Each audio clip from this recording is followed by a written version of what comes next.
la continuidad del espacio comunicándonos acá en Agroempresario, hoy estamos conversando con Néstor Machado, una pieza fundamental en el criadero Klein, una de las principales compañías que se dedican al mejoramiento de trigo, en lo que se refiere al mejoramiento. Buen día, Néstor. Buen día, ¿cómo estás? Gracias por acompañarnos. No, gracias a vos por la invitación. Estamos casi a muy pocos años que se cumplan 100 desde que comenzó a operar Klein en la Argentina como un mejorador de trigo. ¿Cuál es la síntesis que hacen de este casi siglo de mejoramiento? Y la síntesis son la enorme cantidad de variedades que suman más de 80 a lo largo de los años, y muchas de esas fueron hitos en el mejoramiento de trigo. El criadero Klein se fundó en 1919, lo fundó Enrique Klein, el doctor Enrique Klein, que antes había estado en Uruguay, contratado por el gobierno, después pasó a la Argentina. Él era, en ese momento de Sudamérica, no había disponibles gente que supiera manejar genética para hacer mejoramiento. No. Lo que se usaba eran semillas que traían los productores, los inmigrantes, y que se había ido mejorando así, digamos, de una manera rutinaria. Pero no había especialistas. Entonces, en Brasil, en Uruguay y Argentina, tuvieron la buena idea de traer gente de Europa que sí ya tenían formación aplicando la genética para el mejoramiento. Así que esa incorporación nos permitió al país tener un rápido crecimiento en varios cultivos. Inclusive cuando el doctor Klein se instaló... ¿De qué origen era Klein? ¿De dónde venía Klein? Él venía de Colonia, de Alemania. Fue contratado por el gobierno uruguayo y estuvo trabajando un tiempo en la estanzuela. Claro. Así que en la estanzuela tienen como un pequeño museo, hay una parte de la historia que es muy interesante. Y es muy interesante porque tenemos muchas cosas en común con el mejoramiento uruguayo y el argentino. Era prácticamente... Otro de esos que vinieron creo que fue Buck, ¿no? Fue Buck, Backhaus, un montón muchos eran alemanes, casi la mayoría me parece. La historia de Buck es similar, es muy similar. Claro. La diferencia fue que uno se instaló en la Ruta 5 y otro se instaló en el sudeste. Claro, ustedes están en Pla, cerca... En Pla, que está a 10 kilómetros de la localidad de Alberti, que es la Ruta 5, claro. Que la subregión es la 2 Sur. Claro. ¿Y cuáles son esos cultivares que a lo largo de los casi 100 años marcaron, hicieron historia? ¿Cuáles son los así como más recordados? Mirá, yo no recuerdo específicamente las cifras de cada uno, pero las variedades así más emblemáticas fueron Klein 32, Klein Rendidor, Klein Cacique, hubo Favorito. A lo largo de toda la historia hubo variedades que llegaron a ocupar hasta el 50% o más de la superficie total de siembra del país. En los tiempos que se sembraba claro. con otros equipos, con ganas y saliendo a las 4 de la mañana. Eran otras épocas, pero se sembraban muchas hectáreas. A pesar de eso, el cultivo de trigo era muy extensivo en todo sentido, se sembraban en muchas latitudes, y el trigo de Klein se sembraba mucho, se lo reconocía muy bien. Y bueno, y se fue así, incluso se trabajaba, parece mentira hablar a través de los años, pero mucha mercadería se despachaba por ferrocarril, claro. Porque el ferrocarril pasaba por ahí cerca, se hacían los pedidos todo por carta, claro. Se hacía, no sé cómo arreglarían la parte del pago, pero el envío, la entrega se hacía a través del ferrocarril. Ahora, en la actualidad, ¿cuántos cultivares inscribe o saca al mercado Klein por año? ¿Cómo es esa programación de lo que se va lanzando al mercado? Nosotros tratamos de mantener activos todos los años, tratar de tener alguna cosa novedosa. Si no la hay, no la hay, claro. Porque lo novedoso tiene que superar a lo anterior, sino en algo. Claro. O le tengo que agregar rendimiento, o le agrego calidad, o le agrego sanidad, que son los 3 pilares del mejoramiento del cultivo de trigo. Nosotros tenemos un esquema que lo resumimos en números para simplificar la cosa. Nosotros seleccionamos, cuando llegamos al proceso final de selección, tratamos de tener un número de 100 variedades o 100 posibles variedades. Claro. De esas 100 vamos a elegir 20, y de esas 20 elegimos 4. Y de cada año, ¿no es cierto? Sí. Años sucesivos. Y de esas 4 podemos elegir una, o 2 o ninguna, si no pasa.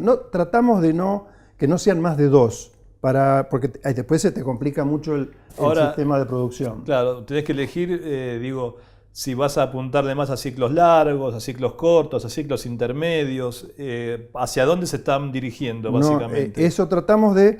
Nosotros no podemos imponer al productor un tipo de ciclo madurez, o sea, las siembras de junio o las siembras de julio. Serían los largos e intermedios, o los cortos e intermedios, o directamente los cortos. Eso lo va manejando el mercado y nosotros tenemos que estar atentos a esas señales que nos va mandando el mercado. Está influenciado por la competencia con otros cultivos, la competencia de los trigos de otras empresas, los sistemas de rotación que los productores van incorporando. Claro. Entonces tenemos que tratar de tener cubierta esa necesidad. Si va a sembrar temprano, o va a sembrar intermedio, o va a sembrar más tarde. ¿Y eso es muy variable campaña a campaña, o hay una tendencia de ir hacia los largos, hacia los cortos? ¿Cómo? Lo que pasó, yo fui actor, mi generación, fuimos actores de lo que hoy en día ya es una cosa conocida y aceptada, que se llama la siembra directa, ¿no? La siembra directa trajo un montón de innovaciones y trajo un montón de cosas, la mayoría buenas, muy buenas, yo diría. Teníamos algunos temores que se fueron borrando con el tiempo, casos en la parte sanitaria, por ejemplo, que nada de eso se dio. Y ese el sistema de rotación no se enfrentó a un nuevo pedido. Yo quiero un trigo que se coseche antes. Claro. ¿Por qué? Y para poder sembrar la soja después. Hoy hasta el maíz, si querés. Y después vino el maíz y vino el girasol, o sea, lo que es el cultivo de segunda. Entonces el productor quiere algo que lo pueda sacar antes, y está medido que cada día que se atrasa la cosecha del trigo son kilos que pierde después en el cultivo de segunda siembra. Eso tiene una limitante fisiológica que no se puede combatir, que es el trigo cumple un ciclo que está asociado a las condiciones climáticas. Claro. ¿No? Entonces uno trata de lograr eso, y lo que manejamos es la época de siembra, porque en los cultivos invernales vos lo que cambiás es la época de siembra, pero la de cosecha es prácticamente, está toda, se amontona, se junta toda. En cambio, en el cultivo de verano es al revés. La siembra puede cambiar, y cambia también la fecha de cosecha. Claro. ¿Vas a cosechar antes o podés manejar la fecha de cosecha? En los cultivos de invierno no podés manejar mucho la fecha de cosecha. Vas a cosechar primero la cebada y después vas a cosechar el trigo. Eso es se da en todas las latitudes. Bueno, pero en ese contexto vos ves una tendencia más hacia ciclos cortos, ciclos largos. Yo te diría que el intermedio, lo que vimos que es más problemático o puede generar más incertidumbre sobre la posibilidad del uso es el ciclo largo. Porque si yo no cosecho, si yo tengo problemas para cosechar el cultivo de verano, se me atrasa la recolección, se me atrasa la siembra, entonces ese ciclo largo ya no lo puedo usar. Claro. Tengo que ir a lo intermedio o tengo que ir a un corto. Se dan casos excepcionales como este año en el sudeste, donde en todo junio y todo julio se pudo sembrar muy poco, en la cuarta. Claro. Entonces, el sudeste, si ahora las condiciones cambian, se va a ir todo a ciclo corto. Claro, estamos hablando ya casi entrando en agosto. Está en agosto, que en la cuarta hasta el 20 de agosto todavía tenés posibilidades de hacer una buena siembra. O sea que, digamos, ustedes están sacando tal vez por año 1 o 2 nuevas variedades, ¿no? O sea, exacto. Y buscamos siempre que esa nueva reemplace alguna de las nuestras propias, porque nuestro número teórico también es 12. Tratamos de mantenernos alrededor de 12 variedades. Que haya una oferta de 12 siempre. De 12. ¿Por qué 12? Porque es lo que podemos manejar desde el punto de vista semilla. Vos tenés que mantener la pureza, tenés que tener instalaciones, tenés que tener máquinas clasificadoras. Bueno, ese número, hemos encontrado que ese número permite manejarnos desde el punto de vista de la logística de la producción, y nos permite mantener cubierto el portafolio de oferta en el mercado, con diferentes ciclos de madurez, con diferentes tipos de calidad, el grupo 1, el grupo 2, el grupo 3 y la sanidad. Aproximadamente, pues no es tan fácil determinarlo, pero ¿qué participación tiene de mercado hoy Klein? Esa es una pregunta muy difícil. Por lo menos de lo que se compra, ¿no? La parte estadística en general tenemos problemas con eso. Sí. Pero con ese problema a esto se le agrega el mercado ilegal. Claro. Entonces yo no te sé decir desde el punto de vista real en qué superficie estamos. Por darte una cifra y tratando de no irnos lejos de la realidad, estimamos que estamos alrededor de un 30%, 30-35%, compartiendo, del mercado porque hay muy buenos competidores. Claro, empecemos por eso. Es decir, Argentina está muy bien provista de programas de mejoramiento. El programa de Klein es un programa muy sedimentado, muy bien establecido y muy competitivo, pero hay muy buenos programas de mejoramiento y la competencia es muy fuerte. Claro, a ver, Hay 85 variedades muy buenas en el mercado argentino. O sea, hoy un productor, el productor argentino puede optar entre 80 cultivares para elegir. Y digamos, haciendo un repaso, bueno, están ustedes, está BUC, ¿no? Que es otro histórico, está ACA con su programa en Cabildo, Exacto. está el INTA. El INTA, que está asociado... Es el único programa oficial. Claro. Y después estaría, por ejemplo, Nidera. Está Nidera, y hay empresas que se están estableciendo, empresas fundamentalmente de Europa, claro, que se están estableciendo. Limagrain, por ejemplo. Limagrain, Florimond, que se están estableciendo y están haciendo otro tipo de negocio, organizando programas de licenciamiento, claro. Tienen otro esquema de trabajo, pero que están en el país porque es muy natural. Ellos ven el futuro de esto y el futuro nuestro no tiene límite. Lo que yo veía, porque el año pasado di una charla sobre el tema de cómo evolucionó el mejoramiento genético en autógamas, ¿no?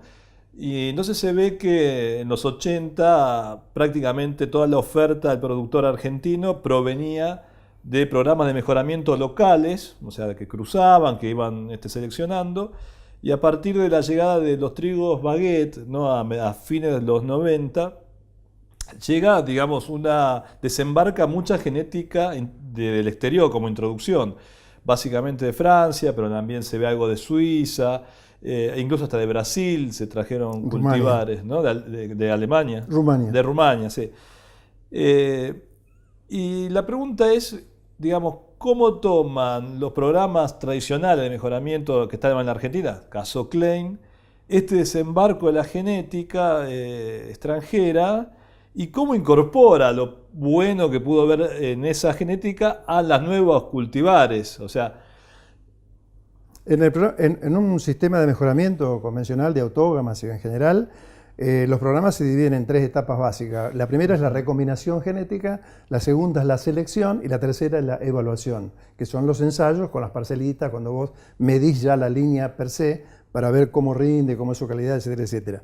Entonces, cuando hay una posibilidad de incorporar, usar germoplasma adaptado, tiene una gran ventaja que te da la tranquilidad que sabes que responde a las distintas condiciones de temperatura, de humedad, de más humedad, de menos humedad, de déficit hídrico o exceso hídrico, a golpes de calor o frío en el follaje o frío más adelante. Bueno, ese material que vos lo fuiste manejando a través de varias generaciones, te da certeza, te da seguridad de que vos tenés material adaptado. Pero llega un momento que eso se acaba. Vos lo que estás restringiendo es la variabilidad. Entonces, cuando hay posibilidad de incorporar un germoplasma de otro origen, es muy interesante porque vos estás incorporando, para decirlo en forma... Incorporando el mejoramiento. Incorporando genes sí. para rendimiento, para sanidad, novedosos, que vos no tenías en tu germoplasma original nativo, por decirlo así.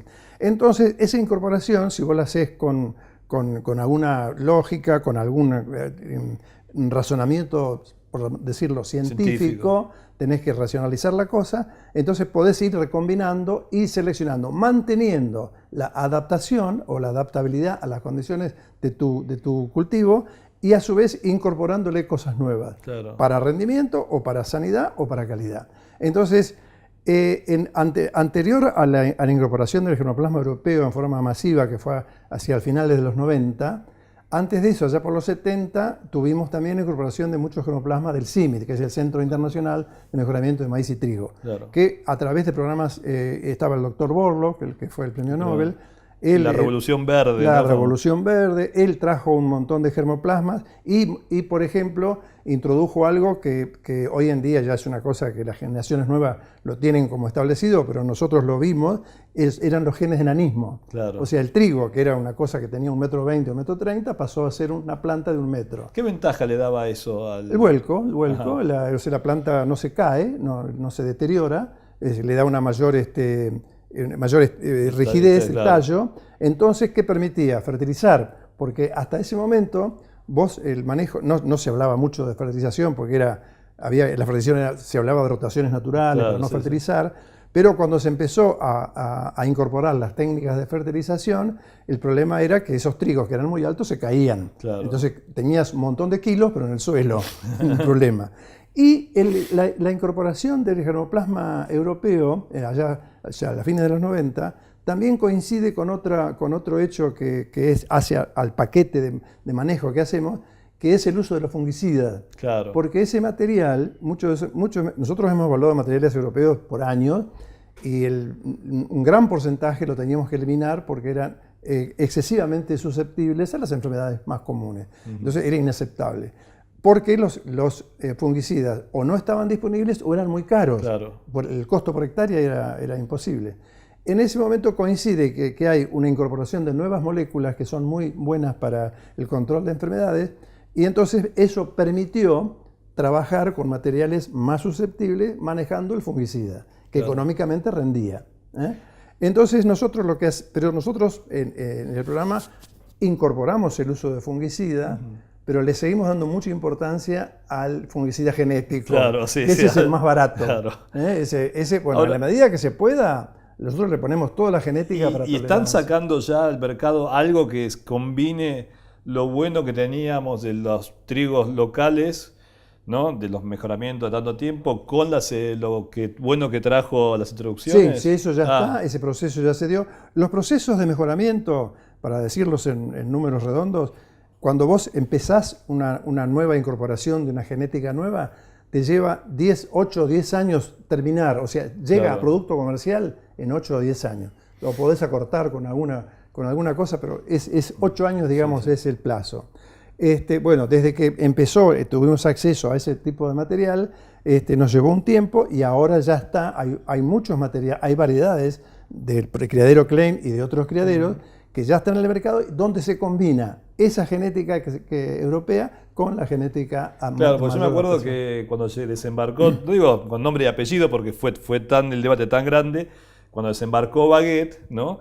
Decían, bueno, estamos teniendo alto rendimiento, pero sacrificando calidad. Y sanidad. ¿no? Y sanidad, ¿no? Entonces era como un dilema, bueno, incluso hay muchas charlas que se dieron, sí, ¿no?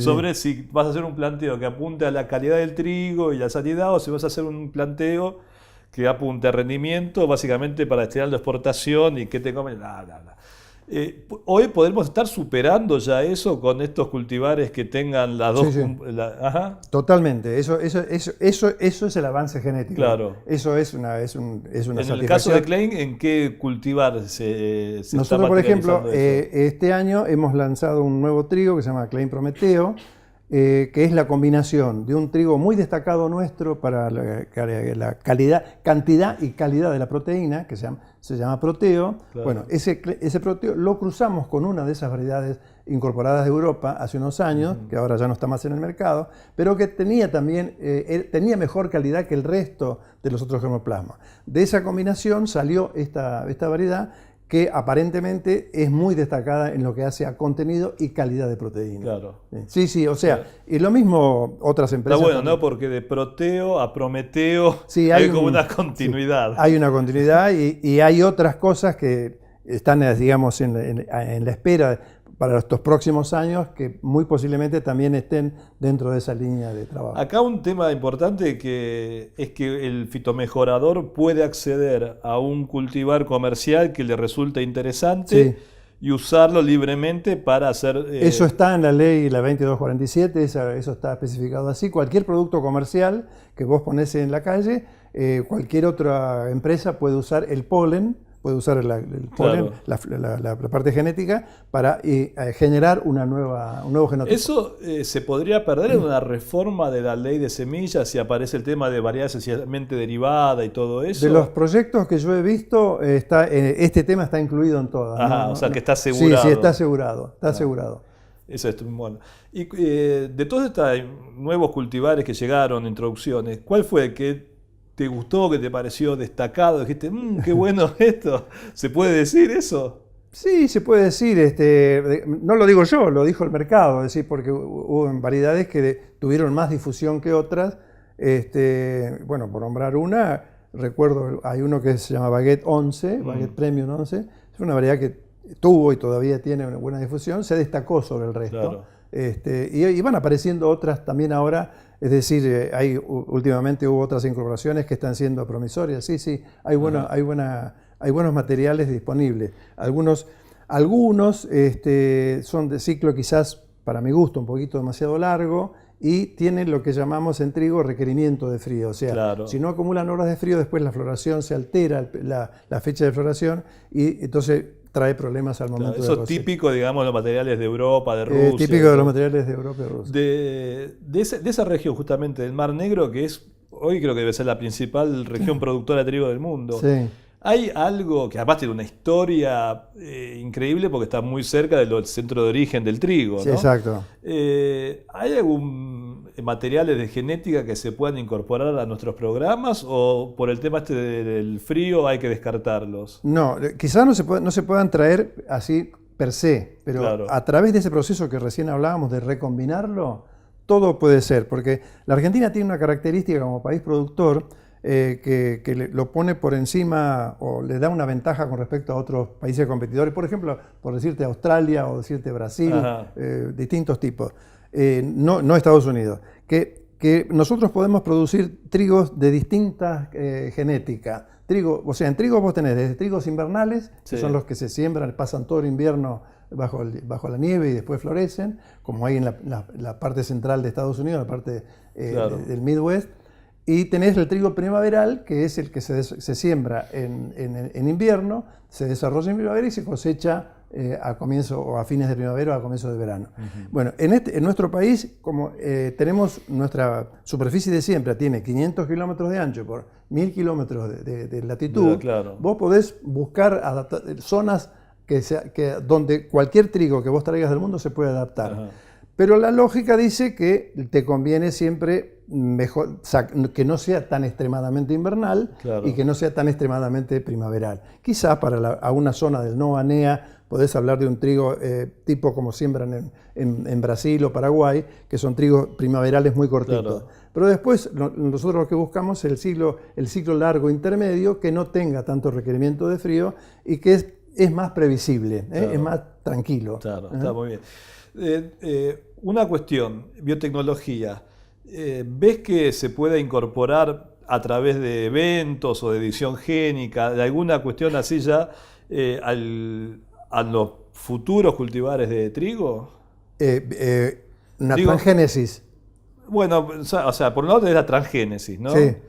Por otro lado tenés otras tecnologías que no son transgénicas, pero que implican un grado de manipulación medianamente importante. Si empezamos por el extremo de la transgénesis, Sí. o sea, incorporarle algo al trigo, poniéndole un gen de otra planta o de otra cosa, modificando muy fuerte la composición del ADN, creo que y ya ha pasado, genera una resistencia, porque es de consumo humano masivo, y bueno, genera hay toda una cuestión así de concientización un poquito, va a costar trabajo. Sí. Va a costar trabajo en tanto y en cuanto eso signifique un avance o una mejora para el que lo produce o Claro. el que lo fabrica. Ahora, hay un carácter, por ejemplo, hay una enfermedad que es Fusarium, que es una enfermedad que se instala en la espiga, y que genera, por la propagación del hongo, toxinas. O sea, vos, la propia planta, por el hecho de haber estado enferma, te va a transmitir a la producción un elevado contenido de unas toxinas que no son buenas para el consumo humano directo. Si yo, a través de una transgénesis, logro una resistencia para evitar que se instale ese hongo y no se produzca la toxina, le estoy dando al consumidor final una ventaja. Digo, esto es transgénico, pero se está evitando que un daño que es una toxina. El beneficio lo recibo hay un directamente, beneficio, no es la resistencia al glifosato. Claro, el beneficio no es para el productor que siembra el campo, sino el beneficio es para la persona que se come el pan o la galletita. Es decir, eso creo que sería aceptado. Otras cosas que mejoren otros aspectos de la producción, creo que generaría una resistencia, como fue el caso del IRR, que los propios productores Ahora, decidieron. hay algo que a mí me resulta curioso, Néstor, porque, por ejemplo, un trigo resistente a glifosato por transgénesis es absolutamente resistido. Ahora, un trigo resistente a imidazolinonas por mutación Y bueno, pero es así. Nadie dice nada. Yo no tengo la explicación. Pero digo, sí, comparto esto con comparto vos, contigo, ¿no? sí, esto es totalmente así. No, no es así. Y tuviste la experiencia también, pero ¿qué pasó con los trigos híbridos? ¿Por qué no prosperó esa tecnología? ¿O capaz puede volver ahora? Si la pregunta es ¿por qué no prosperó la tecnología? Te tengo que decir... Comercialmente, la tecnología está más vigente que nunca.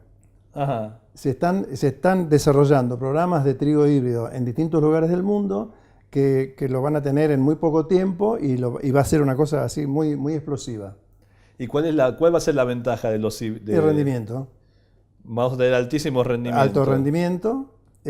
Hay otras ventajas, que si vos, por ejemplo, podés incorporar un factor de tolerancia a una enfermedad determinada, y como vos tenés dos líneas, el carácter se lo incorporás a una de esas líneas y la podés combinar con otras varias y vas a tener varios híbridos que tienen esta característica. ¿Por qué, por ejemplo, ahora estos híbridos, ¿no?, que van a ser a mercado podrían ser tan exitosos y aquellos híbridos de los años fines de los 70, 80 no tuvieron difusión comercial, en definitiva? No tuvieron difusión comercial porque la parte de la logística comercial no estaba bien implementada y no era el momento. El precio era más caro, no permitía el uso propio, porque no se puede usar la F2, porque la F2 es una, igual una que el cosa maíz. Claro, exacto. Técnicamente fue exitoso, comercialmente no fue exitoso. Pero la técnica que fue exitosa en ese momento, usando los recursos que hay hoy en día, que es a través de marcadores y un montón de tecnologías nuevas, los doble haploides, etcétera, etcétera, toda esa tecnología aplicada a los híbridos ha hecho que haya en este momento 2 o 3 programas en Europa y Estados Unidos que van a hacer que haya híbridos muy pronto. Y en China también. ¿Y esos híbridos no se pueden resembrar? Sería porque te da todo... No, hasta donde yo sé, sería el mismo caso que lo que estábamos hablando, que vos sembrás la F1 y tenés que volver a comprar la semilla. Si no segrega mucho... Segrega y tendrías una mezcla... Claro. La mezcla depende de cuán diferentes son los padres, ¿no? ¿Y ustedes lo están analizando desde Klein, incorporarse de alguna manera a los híbridos? Lo tenemos como una de las cosas que hay que ver a futuro. Cuando vos decís, bueno, hoy en día el panorama varietal es nuestro mercado es estamos posicionados de esta determinada manera, y a futuro, a 5 años, a 10 años, ¿cómo lo vemos? Claro. Porque como todo lo que hacemos hoy, año 2016, el resultado lo vamos a tener en el 2025 o 2023, tenemos que más o menos tener alguna previsión de qué puede estar pasando para ese momento. Claro. Néstor, ¿cómo están viendo la cuestión del mercado de semillas autógamas, ¿no? Básicamente en soja, ese gran driver de todos los problemas, porque dicen se siembran 20 millones de hectáreas, pero vendemos para, no sé, 5 o 6 millones. En el caso de trigo, ¿qué es lo que está pasando? ¿Cómo les afecta a ustedes? ¿Y cuál es para ustedes la vía hacia la solución? Nos afecta muchísimo, mucho, porque impide el desarrollo, impide nuevas inversiones.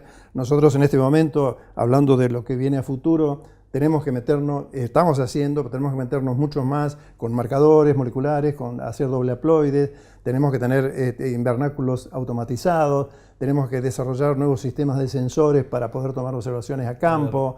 Hay un montón de tecnologías. Hay que ponerle plata. Todo, exactamente. Eso se llama inversión. Claro. ¿Y la inversión dónde viene? Y la inversión viene de que a vos te paguen el producto que vos vendés. Si no te lo pagan, tenés un problema. Mi opinión personal, que comparten algunos colegas, es que el problema del trigo es que se lo mete junto a la soja. Porque el trigo es mucho más fácil. Es mucho más fácil de resolverlo. Si lo encaráramos como trigo, la soja manejalo aparte, y manejemos trigo. Al decir autógamas entran las dos. Claro. Y la soja tiene otra impronta, tiene hay cosas atrás que hace que sea más complicado. Claro. ¿Y cómo se resuelve entonces el tema trigo si lo separás de la cuestión soja? No, resolverlo aplicando alguna metodología que permita que haya un control y que haya un premio-castigo para el uso, que puede ser impositivo, puede ser de alguna manera que vos puedas demostrar el origen de la semilla y que esté permitido el uso propio, pero a través del pago de una regalía. Yo no veo otra alternativa. Bien. Y para ir cerrando, Néstor, tengo a Klein muy asociado a trigo, ¿no? No a otras especies. ¿por qué Klein no se dedicó a también mejorar otras especies de...? Bueno, en los comienzos, cuando yo te contaba hoy la historia del doctor Enrique Klein, él sí trabajó en girasol, trabajó en maíz, trabajó en avena y trabajaba incluso en mejora de ganado, ovino. Bueno, y después se fue reduciendo, se fue poniendo el foco solamente en trigo. El por qué es porque creo que es lo que acabamos de hablar recién. El equipo actual, que es muy bueno y lo cual estamos muy orgullosos, es un equipo joven, muy dinámico y con un montón de cosas para aportar, alcanza para hacer trigo. Ese mismo equipo no puede ponerse a hacer ni soja ni maíz. Si la empresa quisiera, tendría que hacer con los recursos actuales, quizá tenga recursos físicos, hablemos de galpones, de maquinaria, de suelo, de tierra, pero el recurso humano habría que organizar todo un recurso humano, arrancarlo de cero y armar otra cosa paralela. Claro. El recurso humano actual está enfocado 100% a un cultivo y está bien así. Claro. No le pongamos otra cosa. Y la última, ¿te imaginas, Néstor, que a futuro, hablando de 10, 15 años, Klein siga siendo una empresa nacional, o te imaginas a Klein ya integrada a una de las grandes compañías globales que, digamos, están avanzando mucho en esto? Yo conozco, es una empresa familiar, son todos los dueños son familiares, son Klein, y no veo esa posibilidad por el momento. Por lo que yo sé, además tienen un orgullo y tienen un compromiso con la empresa porque es un mandato heredado. Eso lo fundó una persona de la nada. Claro. De la nada llegó a hacer lo que es hoy. Entonces no está planteada esa... ¿Han tenido ofertas? Sí. Bueno, sí, Néstor, realmente muchas gracias por compartir tu tiempo acá con nosotros, en Comunicándonos en Agroempresario, y esperemos que las cosas mejoren para el trigo, que se venda más y que esté la suficiente inversión, consigan la suficiente dinero como para poder invertir en todas estas cosas lindas que estuviste comentando. Sí, hay mucho para hacer y esperemos que las condiciones, por lo menos como este año, todo pinta muy bien, esperemos que siga así y seguramente todo va a ser mucho mejor de acá para adelante. Muchas gracias. Era Néstor Machado de Criadero Klein.